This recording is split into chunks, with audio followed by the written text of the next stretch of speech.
Hi, everyone, and welcome to Media Capital, a podcast where consumer investing meets media innovation. Today, we're thrilled to welcome Amit Khosla, Executive Director at AYA Capital Inc., third generation alternative investment vehicle of one of the founding families of Grupo Modelo, Latin America's largest vertically integrated brewing businesses. The private office, while keeping a low public profile, is known in the right circles for its blockchain, e-gaming, B2B SaaS, and direct consumer investments. They take a global approach with a focus on North and South America and Europe. And relevant to this podcast, it's an investment AYA made into Monu, an e-gaming business from Mexico, which has recently secured $5 million in media capital from one of the MFG's media partners, Televisa, to help sustain its exponential growth across Mexico. On the podcast, we talk about capital efficiencies, the rights of alternative investment models, and what makes a VC truly valuable. Amit, I'm so glad we finally made this podcast work. I know it was long in the making. Thanks, Diana. First of all, it's a pleasure to be on the podcast with you today. And yes, it's been a while in the making, but we finally got here. I know you're traveling so much. Obviously, North America is an area of focus. You're with us in New York, well, was it 3 weeks ago or so for the event. I'm really glad to have you here as well. Before we talk about what's happening right now in the market, so much to unpack. Just curious about who's Amit. How did you find yourself working in venture? Actually, very contrary to most career paths. Background chemical engineering in the UK. I started my career in management consulting, specifically in food, feed, and ingredients.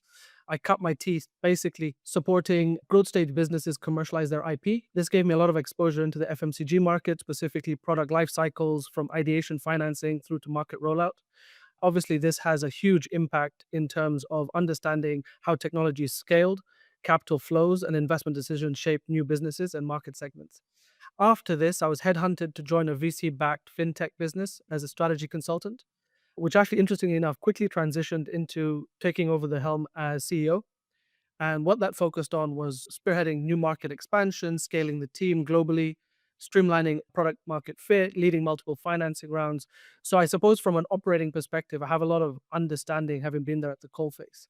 I then transitioned into generically buy sell side corporate advisory with a boutique up in Scotland backed by a single family office with the option for them specifically to invest on all the opportunities that we had. So this was a formative stage of my career simply because of the sheer market exposure.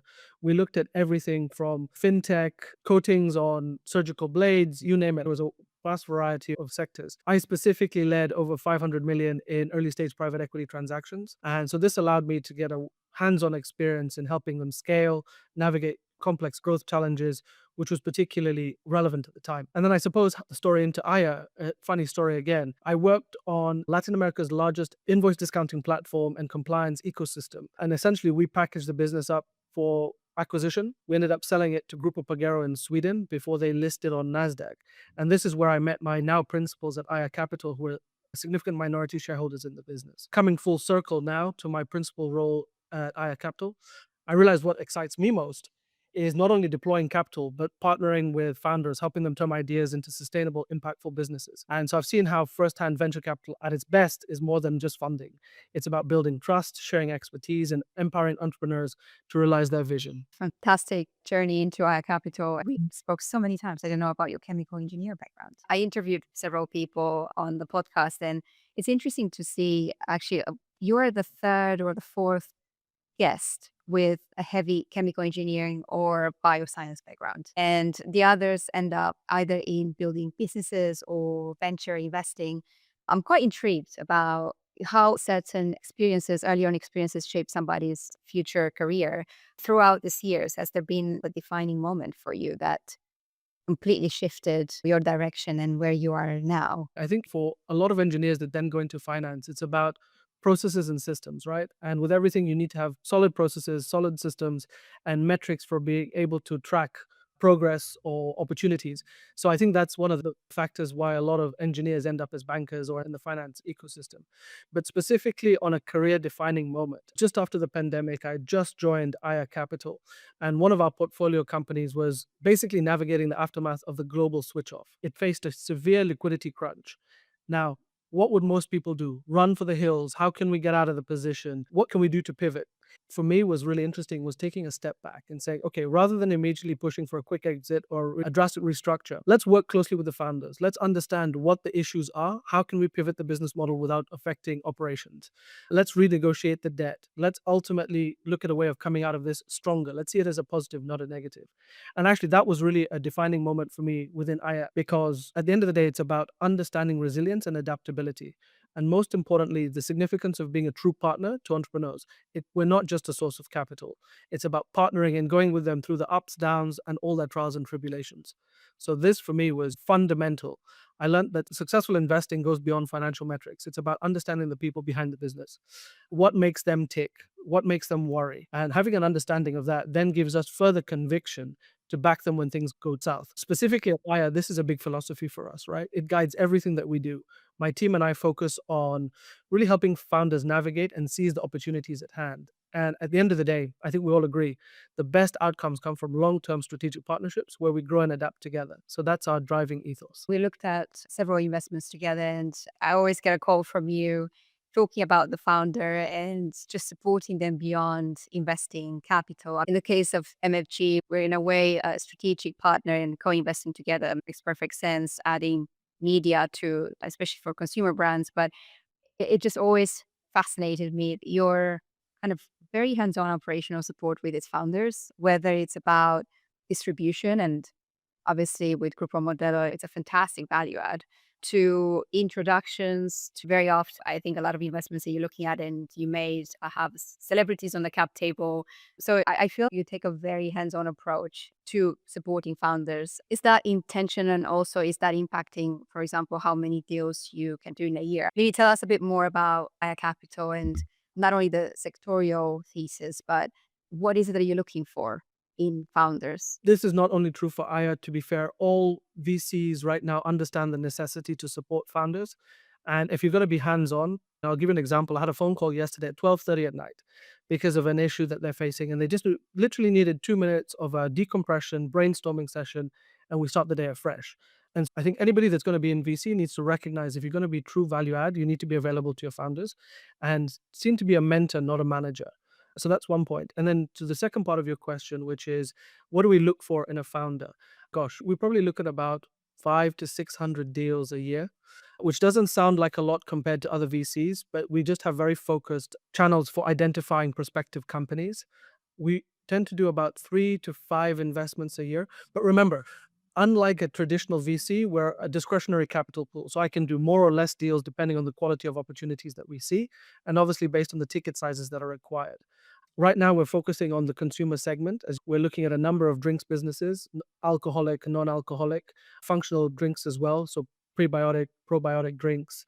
We're also very keen to look at the CBD market. It seems to be growing quite a lot. We won't touch THC, but again, it's very interesting to see how that has transitioned specifically in the US and growing ever so in Europe, rather. You said it's really investing in the top 1% of the companies that you're looking at more or less across the year. So let's focus on consumer brands for a moment. So much has been happening in the market over the last 2, 3 years, and even more recently over the last few months, from volatile tariffs to even our own investees are talking about the rising of acquiring customers, although conversions are relatively low. Founders are still struggling to fundraise, and even the ones that are fundraising, what or at least we're seeing in the market is that there's a lesser number of deals, higher deal sizes, but the post-money valuation is lower, which obviously indicates a higher dilution. When you're looking at a potential investment, what kind of signals tell you that a founder is thinking strategically about growth, especially as a consumer brand? It boils down to two things, right? And I think this is generic. I don't think it necessarily applies specifically to consumer. I think it's across the board. One, we're looking for founders that first and foremost can articulate their journey. And that's super important. And what do I mean by that? We're starting from point A, we're going to point B, we're going to point C. This is the rationale as to why we're following that. They have a very clear vision and path for exit.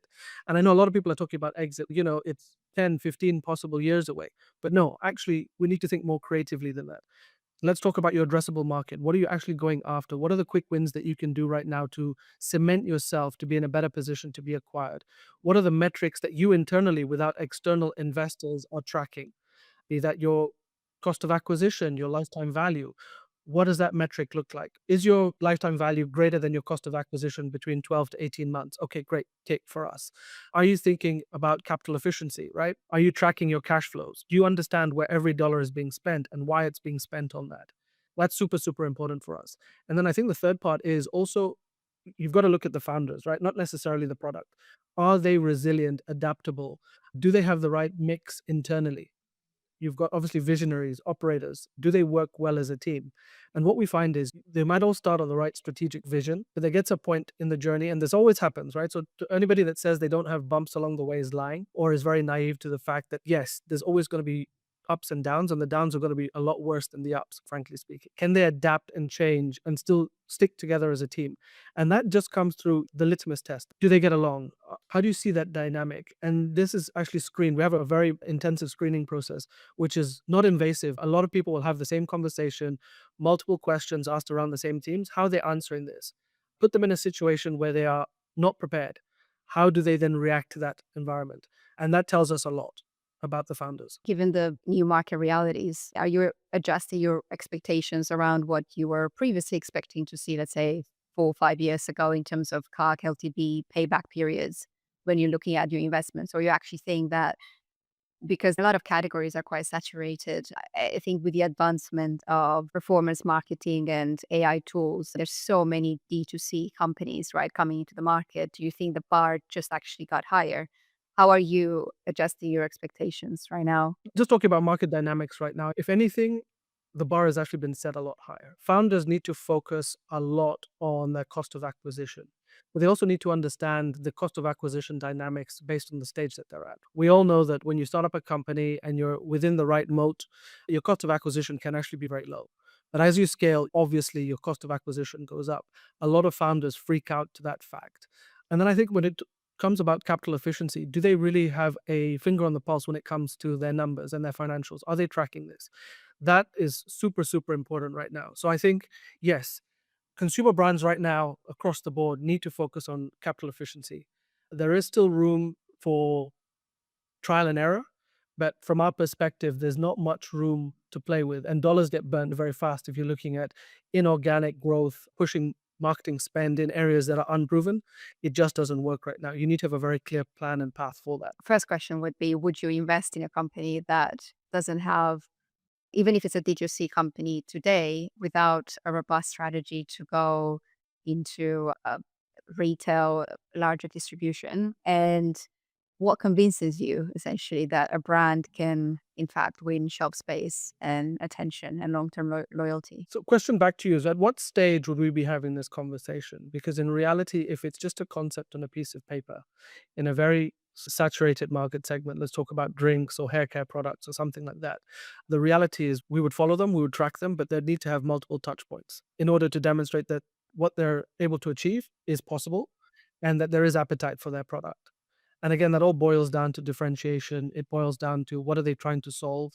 Is there a segment for it? If there isn't a segment for it, how are they going to create that based on consumer trends? What are they looking to go after? But again, if there's no touch points, unfortunately for us, we're going to pass on that. It's something actually we covered extensively in a previous podcast with the senior vice president of corporate strategy for Monster. And same impression, same opinion, especially in a saturated category. And of course, it depends. We haven't gone into the nitty gritty of beverages or alcoholic beverages. I'm sure there's new ingredients, of course, coming into market, but just overall as a category, in a quite saturated category where you're competing against incumbent brands, legacy brands that are spending millions in advertising.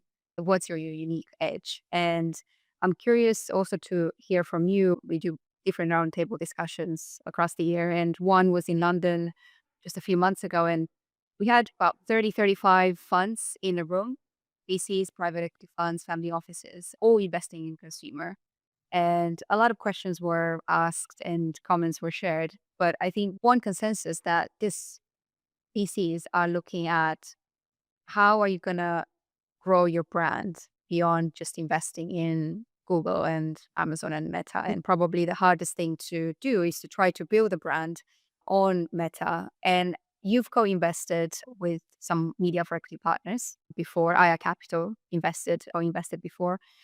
How do you feel the expectations differ between these groups? And how are you actually looking or seeing media capital partners coming into this whole investment equation, if you like? Let's just go back a little bit in terms of differentiation, right? Because I think that's super important to talk about right Mhm. now for any brand that's going into this. And I don't know if you've come across the principle called the Fabulous Six. No, I haven't actually. Yeah. Essentially, it's six differentiation factors that if startups can lean into, can really put them a step ahead of their peers in terms of winning that loyalty, winning that shelf space, getting traction. And if I may, it boils down into six really interesting points. One, is it chic? So that's point A. Trend setting, exclusive, regular refreshed offerings. That's super cool to keep the consumer engaged. Is it unique?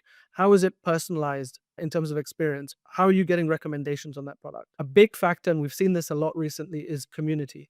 How are you cultivating consumer interaction, influencer partnerships, peer recommendations? Having that ecosystem around you is super important. And so building that viral or guerrilla based marketing around that is super, super important. And then equally, there's certain things now, especially with the next generation, it's all about responsibility, right? Transparent communication about sustainability, ethical practices. There's also the tech element, which you talked about. There's AI tools out there, there's other ways of getting engagement. So, how is again, let's use the example of a soda business or a new beer business, how are they leveraging this technology to grow their footprint or create efficiencies internally? If you can have that implemented in your business, that's a bigger tick for us. And then, of course, fulfillment. So, a big thing that a lot of startups don't take into consideration is yes, you can start a business in your garage or wherever it is, but have you thought through the fulfillment of that? Where are you sourcing your products, your raw materials, your ingredients, your packing, your labeling, your distribution? If you're going across state lines, do you have the legislation around that? Again, if you can understand that and put that into your offering, again, you're more likely to get more traction. And it's brands that lean into this, as I said earlier, are more likely to consistently get onto the shelves and repeat customers. The feedback and the way investors perceived media for equity 5, 6 years ago, I think changed significantly. It's almost becoming a must, if you like, especially when it's so much tougher to fundraise, long life cycles. And if you're raising $5 million for 40% of that raise to go into advertising, I'm curious to get your feedback, but I think generally VCs don't necessarily like that. And I think media for equity places or has quite a strategic role in, especially for growth stage companies, in that journey to capture market share and have a very solid brand, which then, of course, translates into lowering the cost per acquisition, trying to build that customer loyalty, right? In the end, it comes down to optimizing your costs, right? So, how you actually perceive media for equity funds. Traditional equity, i.e., dollars for the exchange for stock, versus media equity, which is basically a marketing tool for equity, right? Using mass media. They Mhm. both have a very important role to play for any company. And then, frankly, they're both catalysts for growth, right? But their operational drivers, as we both understand, are very different. I'll wear two hats right now. So, from a founder's perspective, they need to recognize that there's two separate entities with two separate requirements in terms of reporting, KPIs, and thresholds. They're not seen to be the same. They're very different, but they're complementary to one another, right? So that's important. I think they both play an equally important role depending on the stage of the company. And like anybody, you've got to pick the right time. You said this already. An early stage company going for a media equity strategy, you're not going to see the same bang for your buck as you would for a growth stage company. Equally, for a mature company, yes, there's a role to play, but the KPIs are very different. So I actually think that they both have a very fundamental role. But I think, again, wearing the hat of a founder, right? You've got to manage expectations and understand what each counterparty brings to the table, what they're looking for. So maybe if we can just run into the specifics for the audience. For those that don't really understand it, VC firms' expectations are focused on growth and returns, right? Financial returns and scalable growth. One, they're very active. More often than not, they'll take a board seat, they'll help professionalize the company, they'll leverage their networks in terms of hiring, partnerships, follow on funding, opening up of new markets, etc. But this also comes with a slightly different variation when it comes to reporting. So they monitor and account very regularly, transparent updates, close communication. They want to know what's happening on a granular basis. They also provide quite a bit of strategic input. Let's take the lens of a media for equity fund. Expectations and approach are slightly different. What they care about, and again, this is dynamic. Dana, please, you're the expert in the room on this, right? But it's more about understanding media value delivery. How does the advertising inventory or media exposure, how do you track that vis-a-vis a dollar going in? And ultimately, it's about customer acquisition and revenue growth. It's also about performance orientation. So it's keenly interested in identifying how effectively you deploy your media resources. They Yeah, want to see clear plans in terms of media spend, creative execution, measurable outcomes. So what does that mean? Things like uplift in traffic, conversions, brand metrics, which are slightly different to what a standard VC would be looking at. And more often than not, they're less operationally involved. I completely agree. Obviously, same as you have nuances in venture capital world with different funds being quite focused on branding, or the principals or the LPs are actually coming from a strong marketing background. Also, equally, you have different versions or nuances of funds. Obviously, you know us very well. So with MFG, I would say what I would add to that probably in the US, we do actually have a quite an operational role with the founders and the way we support these transactions. So it's not just simply exchanging the media credits or providing media cash, if you like, injection, but rather supporting. You mentioned media plans and strategies. That's something that we actually co-create with the founders, right? So we employ media planners in order to create that media plan. And that's also because, again, managing expectations, right? A lot of the companies we partner with, they are on that growth trajectory, but majority of them do not have a versed CMO in traditional media, or they have a marketing manager that is brilliant at performance channels, and they've never done an above the line media campaign. So that's one way of adding value. And you're perfectly right. Exactly. How can we move the needle? What's the objectives of this campaign? What are the KPIs we are measuring against? Equally, the operational support stretches to creative production and everything that Right. basically you need, right, in order to have that campaign live and perform. And we don't have time, unfortunately, for this in this episode, but I don't want to even get started on the role of creatives, which essentially informs the media plan and can completely make or break your campaign. But it's true that we wouldn't usually, if media effective funds don't take board seats, they might take observer seats, and they tend to be minority yet strategic funds or strategic partners in that case. And I think just from what I've seen, just the feedback, the sentiment that I've seen in the market from other funds, I think media capital as an investment model, it's starting to place an increasing role in this investments. I like to think that in 5 years from now, it's just going to be the norm for a consumer brand going out there to raise your Series A, B, C, to immediately think about, okay, how am I going to basically increase or extend my runway or marketing runway by having a media for active partner. Obviously, you had experience with AYA Capital and Televisa as well, and hopefully we'll have many more as we scale the fund in the US and we work together. What's the sentiment like, let's say, co-investing with such funds? I think the sentiment across the alternative investor ecosystem is changing. I actually do believe they both have a very important role to play, and it's very symbiotic. And I think Yeah, it's the role of the founders to just manage the expectations based on the requirements of each of the investors, obviously depending on how big they are on your cap table, but it's symbiotic. They're both catalysts for growth. And if they're both used in the right way, one can be focused towards operations and execution, and one is about market acquisition, client engagement, brand awareness, all of that sort of stuff. Very symbiotic. And I think it plays an important role for any company, frankly. And as to your point, we see that growing. We see it growing a lot in Latin America right now. And there are a lot of consumer brands that are targeting that market segment and doing very well with it. absolutely. And in the US as well. It's almost a country inside a country, if you like. And we've seen a similar trend happening in the US with basically media for equity or media capital becoming part of the corporate strategy agendas, with millions being earmarked now on an annual basis specifically for this type of transactions, which 3, 5 years ago wasn't necessarily the case. We normally ask this question to all the guests because you're very hands-on and a great support to your founders and the team. But hopefully there must have been somebody maybe along the way that also made an impact on you or really helped with, where you are today. So this is a shout out moment to somebody that's maybe in your network who's been a game changer for you. Is there anyone that you could think of, and why? When I was thinking about this question in preparation, I could have gone in a variety of different directions, but I felt that at this particular junction, let's not focus on the people, but let's focus on a brand and a case study that we had the privilege of looking at many moons ago. And that's Anomaly Hair Care, founded by Priyanka Chopra Jonas. And honestly, in my opinion, that company and what she's done is the best playbook for a consumer brand that's trying to break into a highly competitive and saturated ecosystem. Now, the key standouts for me is they were strategically differentiated in a saturated market. How? Why? Let's just talk about the success that they've had. Entered a hyper competitive hair care space, but still very quickly rose to become the second wealthiest celebrity beauty brand.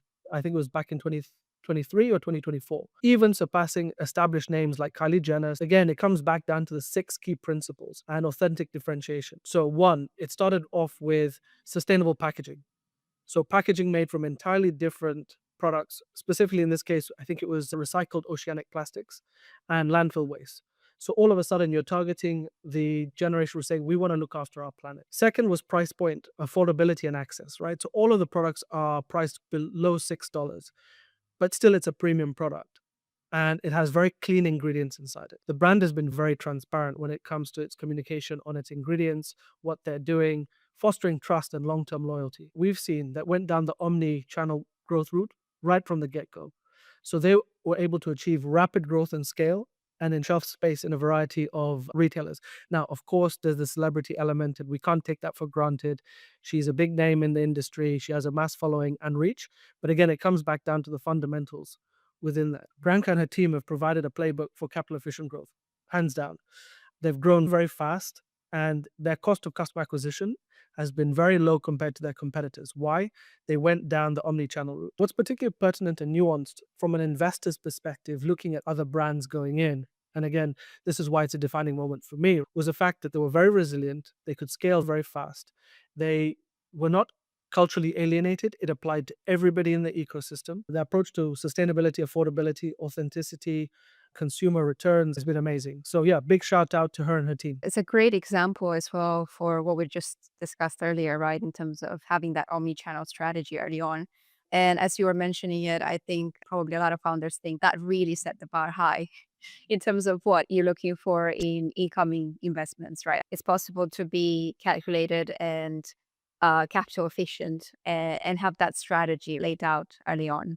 That's a very interesting example and a very unusual way of addressing that question. I really love that. We do need a lot more brand case studies like that. TV campaign helps with trust, and in some cases, we see even the conversations with prospective retailers being advanced, right, as a result of that. But in the end, to maintain that shelf space, it is going to come down to building that customer loyalty. You got to appeal to the Absolutely. mass audience. It helps in the beginning. It doesn't necessarily translate into long-term performance in a way.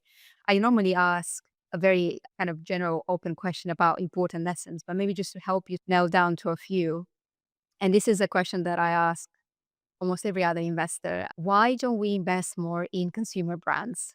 And the reason for that is just looking at the numbers. Basically, 60% of the VC dollars going to consumer startups. But if you look at the successful IPOs, the venture backed IPOs, they nearly account for half of them. So I think it's a pertinent question. Why don't we invest more in consumer brands? Why do you think that is? I think it boils down to just simple fundamentals, right? Unlike tech companies that can talk about really huge valuation multiples, they can scale a lot faster. We're talking about physical products here that need to be manufactured, marketed, positioned on shelves. They need to be bought. It's just the gestation period is a lot longer. The margins are a lot smaller. And at the end of the day, we're dealing with very fickle consumers and they can change their habits very quickly. So again, it boils down to how can you create the brand loyalty, the repeat customers. Cost of acquisition is usually quite high. And that obviously is pushing a lot of traditional consumer investors away. And let's also talk about just generally, the market conditions have been very bad recently, right? We talk about some of the IPOs recently in the consumer space. You look at inherent valuations across the growth stage companies, they've come down a lot. So your return on capital is quite limited compared to tech. That being said, I think there's still huge potential in the market. It's just about identifying the winners early on. Do you think media capital could actually play a role in this? And the reason I'm asking is we do a lot of research as we have the Deal Hub, which is probably the largest openly accessible platform where all the media for equity deals are added.